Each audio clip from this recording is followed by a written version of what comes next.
का current affairs. और सबसे पहले तो इस बार का जो बजट आया है वो है पेपरलेस बजट। तो चलिए जानते हैं क्या है बजट के important features multiple choice questions के फॉर्म में। और ये वीडियो बहुत ही हेल्पफुल है रिवीजन के टाइम में। पहले देखते हैं multiple choice questions. Question number 1, in the budget 2021 to 2022 finance minister increase the health care budget by. Finance minister ने हेल्थ केयर बजट को कितना बढ़ा दिया है? तो इस बार का बजट जो है हेल्थ केयर पे वो बढ़ गया है 137%। बहुत ज़्यादा इंक्रीज है क्योंकि हेल्थ केयर सेक्टर को हमेशा नेग्लेक्टेड सेक्टर की तरह देखा जाता था। बहुत होता था 2 या 3% जीडीपी इस पर खर्च की जाती थी। लेकिन इस बार जिस तरह के क्राइसिस आए हैं, कोविड-19 पेंडेमिक आया है, तब से हेल्थ केयर सेक्टर पे फोकस किया जा रहा है। हेल्थ केयर सेक्टर के लिए 2,23,846 करोड़ रुपीस अलॉट किया गया है। इसमें 3 स्कीम पे फोकस किया गया है, प्रिवेंटिव, क्यूरेटिव एंड वेलबिंग।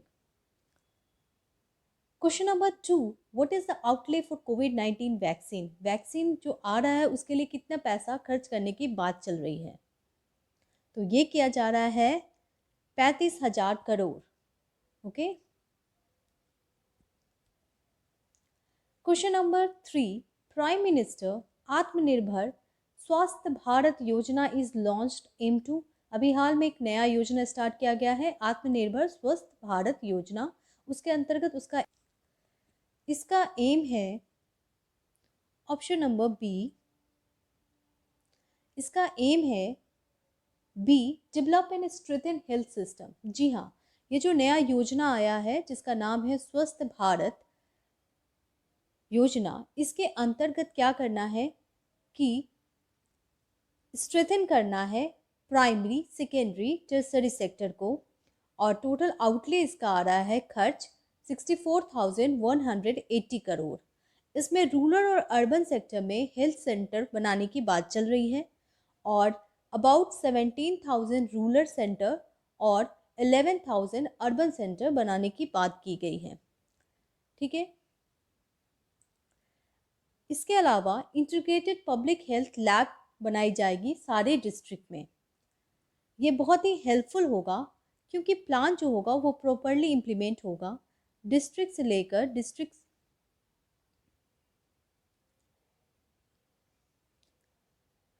इसमें इंटीग्रेटेड पब्लिक हेल्थ लैब बनाने की बात चल रही है सारे डिस्ट्रिक्ट में। Question number 4, roll out which vaccine across India is discuss in the budget 2021-22। अभी हाल में हमारी फिनांस मिनिस्टर ने बताया है कि वैक्सीन रोल आउट करना है। कौन सी वैक्सीन? कोविड-19 vaccine, pneumococcal vaccine, polio vaccine, tuberculosis vaccine.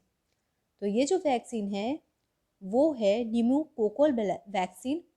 Pneumococcal vaccine actually pneumonia के लिए होता है और उन्होंने बताया कि 50,000 चाइल्ड हर साल इस बीमारी से मर जाते हैं, इसलिए ये वैक्सीन बहुत ही इंपॉर्टेंट वैक्सीन है और इंडिया ने खुद डेवलप किया है pneumococcal vaccine.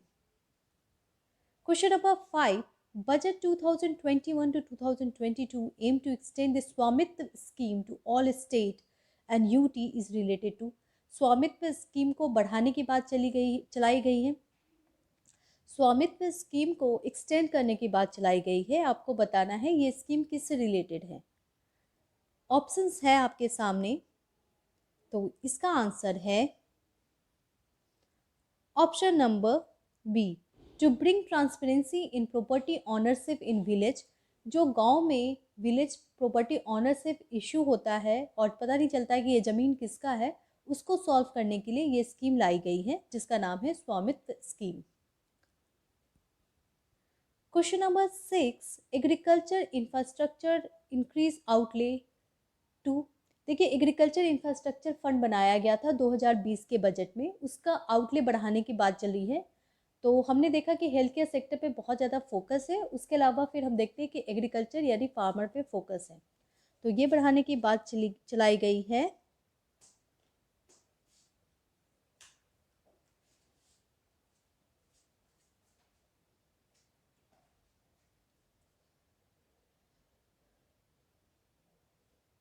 Question number 6, agriculture infrastructure fund increase to.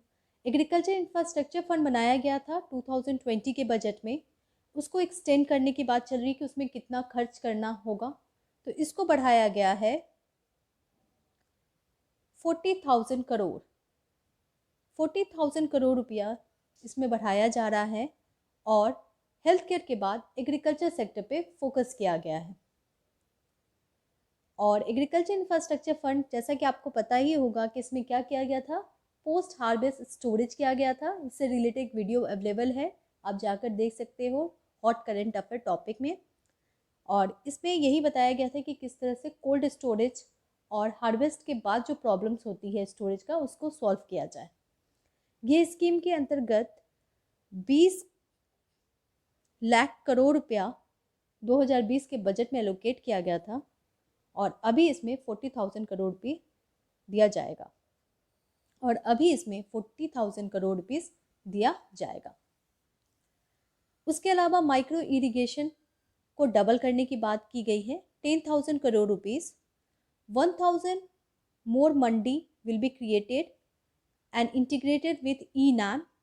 ई नाम बहुत ही इंपॉर्टेंट सिस्टम है जिससे गांव में जो फार्मर है वो किसी भी स्टेट की मंडी में बेच सकते हैं ऑनलाइन अपने प्रोडक्ट को। Question number 7 in the budget 2020 to 21। Question number 7 in the budget 2021 to 2022 finance minister propose to set up a central university in which city. तो जरूर इसका आंसर करें। फिनांस मिनिस्टर ने सेंट्रल यूनिवर्सिटी बनाने की बात की है, कहाँ? तो इसका आंसर है सी, लेह। जी हाँ, लेह में बनने वाला है सेंट्रल यूनिवर्सिटी। ह्यूमन कैपिटल में बहुत सारे एफर्ट लिए गए हैं, जैसे कि 100 न्यू सैनिक स्कूल यानी कि आर्मी स्कूल खोला जाएगा पब्लिक और प्राइवेट पार्टनरशिप से, एनजीओ की मदद से 9 सिटीज़ में। उसके अलावा 750 एकलव्य मॉडल स्कूल खोला जाएगा ट्राइबल एरियाज़ में और 15,000 स्कूल को क्वालिटेटिव एजुकेशन दी जाएगी न्यू एजुकेशन पॉलिसी के अंतर्गत। और सेंट्रल यूनिवर्सिटी खोला जा रहा है लद्दाख में। Question number 8 collaborative inner training programme to impart vocational education India will tie up with which country announce in the budget 2021 to 2022। अभी हाल में बजट में ये अनाउंस किया गया कि इंडिया किसी और कंट्री के साथ मिलकर इंटर ट्रेनिंग प्रोग्राम स्टार्ट करने वाली है। आपको बताना है किस कंट्री के साथ। तो इसका आंसर है बी, जापान। जी हाँ, इंडिया और जापान मिलकर एक ट्रेनिंग प्रोग्राम स्टार्ट करने वाले हैं जिसमें इंडिया के जो भी एम्प्लॉय हैं उनको जापानीज़ लैंग्वेज में ट्रेनिंग दी जाएगी। और आपको याद होगा, मैंने बताया था आपको, म्यूचुअल कॉर्पोरेशन डील साइन हुआ है इंडिया और जापान के बीच में इसी ट्रेनिंग से रिलेटेड। उसके अलावा हाई एजुकेशन कमीशन की बात की गई है जो कि 19-20 बजट में डिस्कशन हो चुका था, उसको बनाने की बात की गई है। और इसमें यह बताया गया है कि जो भी इंस्टीट्यूट होते हैं जैसे यूजीसी, एआईसीटीई, सबका एक हेड बॉडी होगा और वो बॉडी ग्रेड देगा, रेगुलेट करेगा और फंड करेगा। तो बहुत ही इंपॉर्टेंट ये न्यूज़ है, हायर एजुकेशन कमीशन बनाने की बात की गई है। हायर एजुकेशन कमीशन बनाने की बात की गई है। Question number 9 mission Poshan 2.0 to improve nutritional outcome across. अभी हाल में मिशन पोषण को भी पैसे अलॉट किए गए हैं। आपको बताना है कितने डिस्ट्रिक्ट में इसको लाने की बात चल रही है। तो ये चल रही है 112 district. Question number 10 in the budget 2021-2022 national highways has not announce for which state. तो नेशनल हाईवे किसके लिए अनाउंस नहीं किया गया है? तो इसका आंसर है सी, आंध्र प्रदेश। जी हाँ, केरला, तमिलनाडु, वेस्ट बंगाल और आसाम, इन चारों स्टेट के लिए नेशनल हाईवे की एक्सटेंड करने की बात की गई है और न्यू नेशनल हाईवे बनाने की बात की गई है। Question number 11 all vehicle to undergo fitness test in fitness center in every 20 years for personal vehicle and every dash years for commercial vehicle। देखिए, जो व्हीकल फिटनेस टेस्ट होता है उसमें कुछ चेंजेस किए गए हैं और ये बताया गया है कि जिसके पास पर्सनल व्हीकल है उनको 20 साल पे आके अपनी गाड़ी का फिटनेस टेस्ट करवाना होगा। और कमर्शियल व्हीकल है तो आपको कितने साल बाद आना होगा? तो आपको आना होगा ऑप्शन नंबर सी, 15 ईयर्स। जी हाँ, 15 साल बाद आपको अपनी गाड़ी को चेक करवाना पड़ेगा, अगर आपके पास ऑटो है या फिर बस है। ठीक है।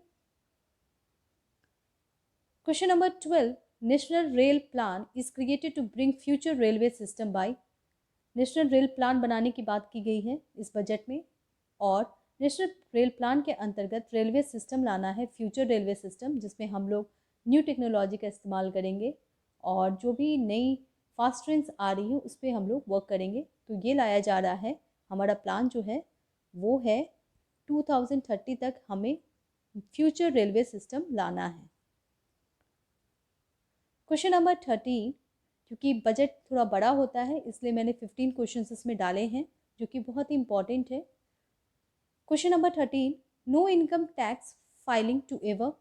कितने एवव के बाद इनकम टैक्स फाइल करने की आवश्यकता नहीं होगी? तो जो भी सीनियर सिटीजन है एवव 75 ईयर्स, उनको इनकम टैक्स फाइल करने की आवश्यकता नहीं है। Question number 14, tax holiday of 1 year is given to which project. Tax holiday 1 साल का दिया जाएगा अगर आप इनमें से किस प्रोजेक्ट में काम कर रहे हो?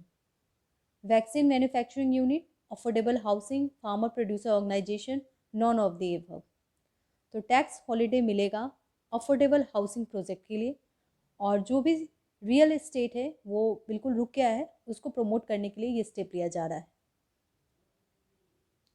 Question number 15, custom duty is rationalise to. Custom duty rationalise करने की बात चल रही है। Question number 15, custom duty is rationalise to. किसका कस्टम ड्यूटी कम किया जा रहा है और गवर्नमेंट सपोर्ट कर रही है, रेशनलाइज कर रही है? तो वो कर रही है ऑप्शन नंबर ए, गोल्ड। जी हाँ, गोल्ड और सिल्वर जिस पे काफ़ी ज़्यादा कस्टम ड्यूटी लगता है उसको रेशनलाइज करने की बात कर रही है सरकार। चलिए देखते हैं कस्टम ड्यूटी के बारे में थोड़ा सा इन्फॉर्मेशन, किस में कस्टम ड्यूटी घटा है और किस में बढ़ा है। तो कॉपर स्क्रैप में 2.5% कस्टम ड्यूटी घट गया है। नेफ्ता, नेफ्ता क्या है? नेफ्ता एक तेल होता है, क्रूड ऑयल का प्रोडक्ट, जिसको फ्यूल की तरह इस्तेमाल किया जाता है। इसमें भी 2.5% कम कर दिया गया है। अब देखते हैं किस में बढ़ाया गया है। तो बढ़ाया गया है सोलर इन्वर्टर पे, सोलर लैंटर्न पे, ठीक है, नाइलॉन पे और कॉटन फाइबर पे।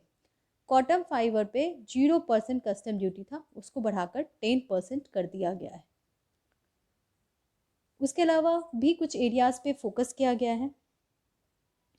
उसके अलावा भी अदर फोकस एरिया है, जैसे जल जीवन मिशन अर्बन, स्ट्रेथन अर्बन स्वच्छ मिशन। जी हाँ, अर्बन स्वच्छता पे बहुत ज़्यादा फोकस किया गया है और सैनिटेशन पे फोकस किया गया है। जी हाँ, अर्बन स्वच्छता पे फोकस किया गया है और 100% इलेक्ट्रिफिकेशन करने की बात चली है 2023 तक। मेट्रो सर्विस अनाउंस की गई है 27 मेट्रो सिटीज़ में, और बहुत सारे फेज़ को बढ़ाने की बात चलाई गई है, जैसे कोची, चेन्नई। ठीक है। और वीडियो अच्छा लगे तो प्लीज़ लाइक कर दें, शेयर कर दें। Most important to the point current affairs के लिए आप मेरे चैनल पे आ सकते हैं। Thank you.